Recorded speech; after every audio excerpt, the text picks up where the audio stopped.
Kami dari kelompok 9 beranggotakan Erik Pramana Subogo, Brian Yoel, dan Edia Gracia Natalia.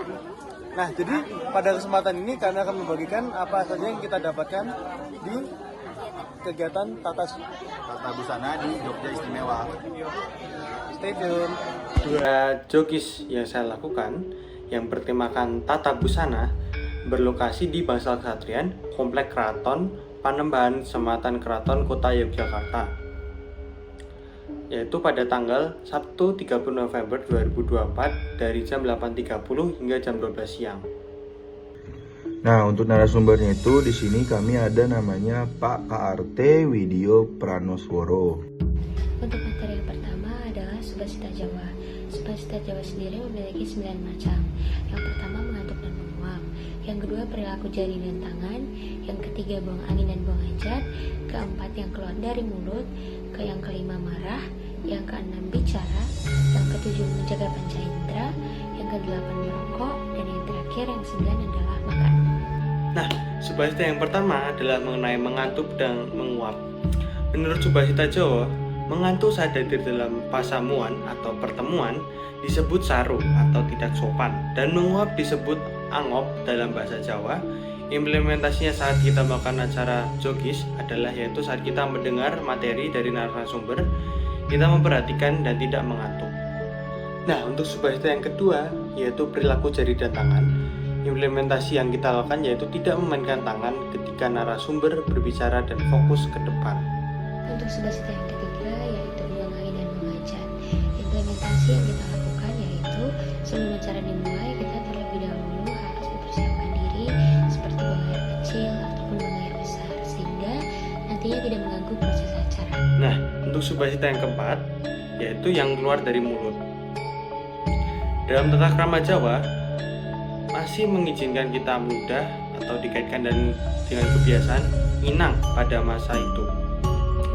Tetapi melakukan kegiatan inang harus di tempat yang telah ditetapkan, yaitu disebut paidon. Nah, untuk bagi kita implementasi yang kita lakukan yaitu dengan tidak ludah sembarangan di bangsal kesatrian. Lebih baik membuang ludah di wastafel di kamar mandi yang sudah disediakan.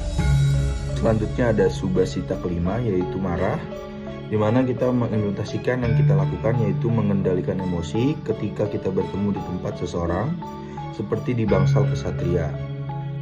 Subasita yang keenam adalah bicara. Salah satu implementasi yang kita lakukan adalah menjaga suara bicara kita ketika di bangsal kesatrian. Karena bicara dengan suara keras dalam tata krama Jawa merupakan hal yang tidak sopan. Dan dalam budaya Jawa memang mengajarkan kita agar kita tidak bicara keras-keras, apalagi kalau posisi kita dekat dengan teman bicara kita. Untuk Subasita yang ketujuh yaitu menjaga panca indera. Salah satu implementasi dalam panca indera yaitu dalam indera pendengaran, di mana yang kita lakukan pada saat acara jokis adalah tidak menguping pembicaraan orang lain, sebab hal tersebut termasuk hal yang saru atau tidak sopan. Selanjutnya itu Subasita ke-8 yaitu merokok. Merokok saat bertamu merupakan perilaku deksura.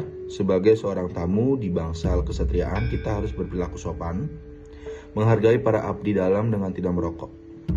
Nah, untuk Subasita yang terakhir yaitu Subasita ke-9 yaitu makan. Ketika saya diberi snack, kemarin salah satu hal yang kita jaga adalah mengunyah pelan-pelan dan jangan menunggu bunyi, yang kita sebut sebagai kecap dalam bahasa Jawa. Nah, karena tidak sopan dan bersendawa merupakan hal yang saru dilakukan ketika di keramaian seperti acara jokis kemarin.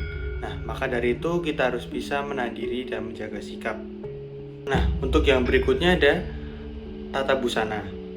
Lalu ada macam-macam tata busana keraton. Di sini ada 4. Yang pertama itu ada penutup kepala atau iket atau udeng atau belangkon. Kemudian itu atasan, itu ada peranakan atau surgen. Yang ketiga itu pengikat, itu stagen atau lontong. Dan terakhir adalah nyamping atau jaring. Nah, di sini saya akan menjelaskan salah satu bagian dari tata busana keraton pria, yaitu penutup kepala yang biasa disebut dengan ikat, udeng ataupun belangkon. Nah, belangkon sendiri berasal dari kata belangko atau cetakan. Nah, belangko ini diciptakan untuk membuat penutup kepala yang praktis dibandingkan dengan iklan. Belangkon terdiri dari beberapa bagian, diantaranya sintingan, sidangan atau tengahan yang terdiri dari warna putih, hitam, merah, dan lain-lain. Lalu ada wiron yang berjumlah 17, dan juga ada tunjungan, dan terakhir mondolan. Nah, untuk yang berikutnya yaitu pada bagian atasan. Atasan yang akan kita bahas yang pertama yaitu ada peranakan atau subset.